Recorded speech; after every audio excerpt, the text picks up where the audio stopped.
Hi, Dr. Lim here. When it comes to 1995, the sales of DXN had crossed 2 million ringgit per month, which was about 800,000 USD at the time. It was a good sales 25 years ago and a good time for DXN to expand overseas. The natural choice at the time was Thailand. The reason was simple. Our farm and factory is only 45 minutes drive to the Thai border. And in Kedah state alone, we have 10% of Thai origin. Some villages even speak Thai to this day. Many of the key people in our farm also speak fluent Thai. Even for me, my grandmother was Thai. My father spoke fluent Thai and Malay. Many stores and petrol stations owner thought my father was a Malay and spoke Malay to him. My father never bothered and always chatted with them in Malay. Only when the handphone became common, all the stores and petrol station owner had a shock of their life when they heard my father talking in Chinese. Not only my father, every time when I travel by the Thai airline, sometimes when I cross the border, even though I'm holding a Malaysian passport, the Thai officer spoke Thai to me. Apparently, they know I have Thai blood. Initially, I'm puzzled by this now. How could they tell I have Thai blood? So one day, I'm chatting with my Thai key staff and asked her how she could tell that I have some Siamese gene. She told me every Thai would know I have Thai blood. I asked her, how? She said, by looking at my eye. They know I have Thai heritage. They really amaze me, And it's true. By looking at the eye, I can differentiate a Thai, Filipino, and Indonesian letter. About Thai market, the main problem is that I could not understand and speak Thai. But for southern Thailand, that is not a problem, as there are also many local Malays who speak Malay with some northeastern Malaysian slang, the Kelantanese dialect. But at least I could communicate with them. In the early days, most of the members of the accent were the Malays. And naturally, they started to sponsor the Malays in southern Thailand. This is welcome by me, as I could communicate with them easily. Very soon, member introduced one rich family of Malay in southern Thailand to join hands with the accent to establish the market in Thailand. The accent formed a company together with him and two of his friends. They were the major shareholder, and the accent held a minor share. That was okay. It is alright for the accent to make some money from the factory, and the market we could share with our partners. Very soon, more and more people started to join the accent in Thailand, and we could get 400 to 500 members at a time. And it was very convenient for the Thai member to visit our farm and factory due to proximity to Thailand. This is even true to today. Visitation of the farm has more Thai members than local Malaysian members. So by right, Thailand should be our first market outside Malaysia. But we never mention Thailand, but give the credit to Indonesia and say it is Indonesia, our first major market after Malaysia. Why was it so? Because at the time, we committed two fatal mistakes in the Thai market. First, we let a member become our shareholder and they could develop the market. This immediately created some issue as the members in Malaysia could not compete with them. The company and shareholder become the competitor to the members. You may wonder, I am very firm with PASU and do not let members enter into shareholding of the company. Then why in Thailand we allow it to happen? The reason is very simple. The time Thai did not allow foreigner to hold majority shares in a JV company, and a foreign company could not do retail sales in Thailand. We need a local shareholder. Secondly, it was the language. Most Thai do not speak English at the time. Thai was the only language they knew. Due to pressure from the members to establish the market in Thailand quickly, we do not have too much time to think it over and choose the easier way out by making the member to be the shareholder. After all, it is just like a stockist system.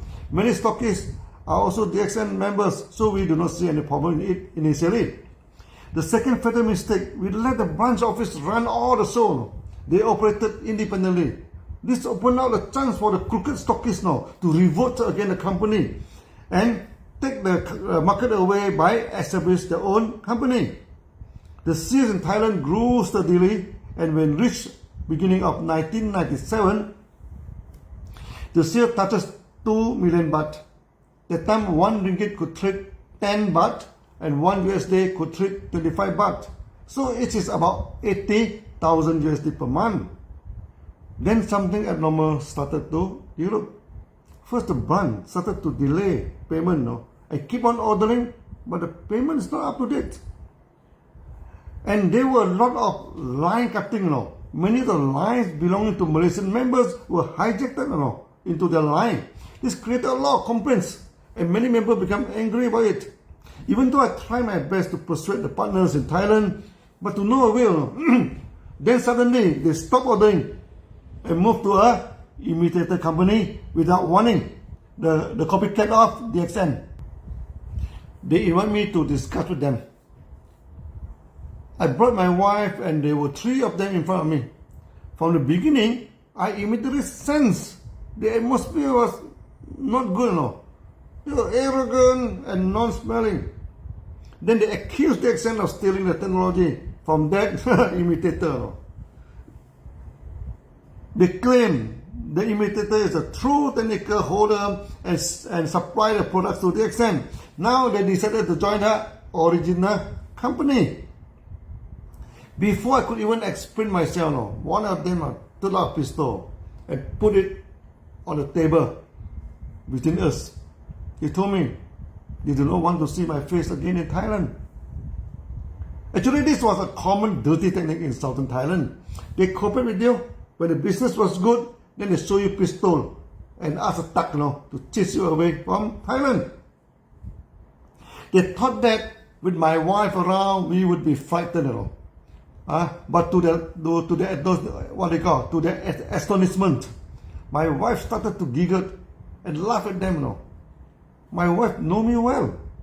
When someone dared to threaten me like that, I would deal with them squarely. Immediately, I leaned myself towards them and talked coolly, point my finger to the pistol and said to them in Malay, "Tunjuk pistol karat ni," meaning showing me this rusted and stupid pistol. Karat means rusted in Malay. Then I asked sarcastically, "Hang tak malu ka?" Hang is a Kedah dialect meaning you, and in a very rude way. Only during quarrels we use that. So the question when translated means, "Are you idiots not feeling shameful?"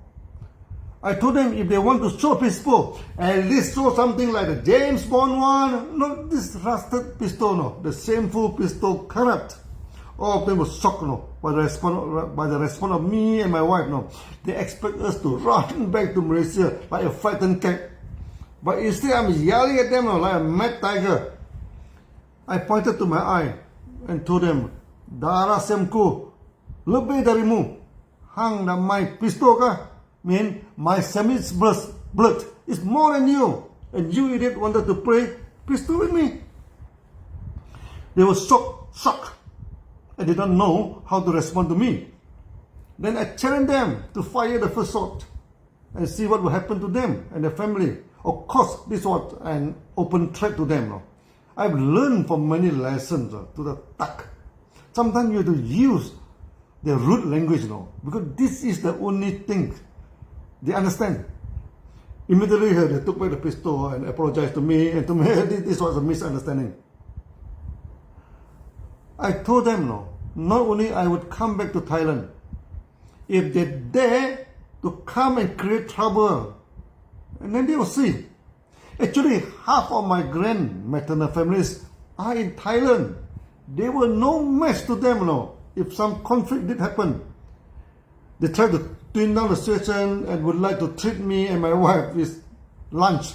Both of us reject them flatly, As we were worried they may put some poison or black magic into the food, Then they took out the accent coffee and treated us coffee, which of course we accept. I told them, it was okay if they wanted to set up their own company.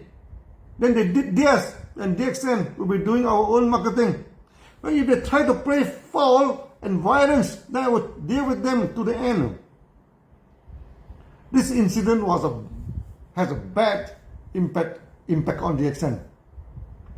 When a foreign partner jumped ship, we were facing almost a total loss in the market. Also, partnering with others when they do not allow the HQ instruction or cutting the line in the market, it will be very difficult to handle. The risk is just too much. From this sad incident in Thailand, DXN learned a valuable lesson. We never join hands with anyone anymore. Throughout the branches in the world, DXN become a lone ranger, and we do it alone. All the branches are 100% owned by DXN without any local partners. This makes DXN to be the most skilled company in the world, without any worry about the local management which may modify our rules and create unhealthy competition in the market and cut the lines. At that time, we also started to prepare to go into Indonesia. And suddenly, we had to reset the market in Thailand and did it all over again now. At that time, we lacked the resources to work on 2 foreign markets simultaneously. We decided that better focus in one market rather than try to catch 2 at the same time now. As the sayings go, those who try to catch 2 rabbits at the same time get no rabbit. So in 1997, we focused on the development of Indonesian market. I did go to my relative in Thailand to ask them to be my proxy for the company. They scolded me for not going to them in the first place. Later, we re-established the market in Thailand. Even we put the focus on Indonesia, the market in Thailand did grow steadily again and reached 20 million bahts per month. 10 times of the sales when they showed me the stupid pistol karat. The story of Thailand did not end here. After jumping the ship, the ex-partner of DXN quickly realized that the quality of the products for the imitator were not good at all, and the supply of the products were not stable, and they did not have their farm and factories. And most importantly, many of the leaders missed me. They wanted to join back to DXN. Many of them were trained by me, and they missed the jokes and the story from me. The imitator could not even talk properly on the stage. Forget about training them the products and marketing skill. Like Pak Su, they quickly ended in trouble. Their market was the only worthwhile market for the imitator. So the imitators always try to squeeze them out and took over the company. They did not call me, as before that I yelled at this our ex-partner. They called my brother Bunni, expressing their will to join DXN again. At first, Bunni rejected them flatly, but like Pak Su, they called Bunni again many times. Eventually, Bunni passed the message to me. I decided to meet them. I'm going to tell you the dramatic development of meeting them in the next video. See you then. Bye bye.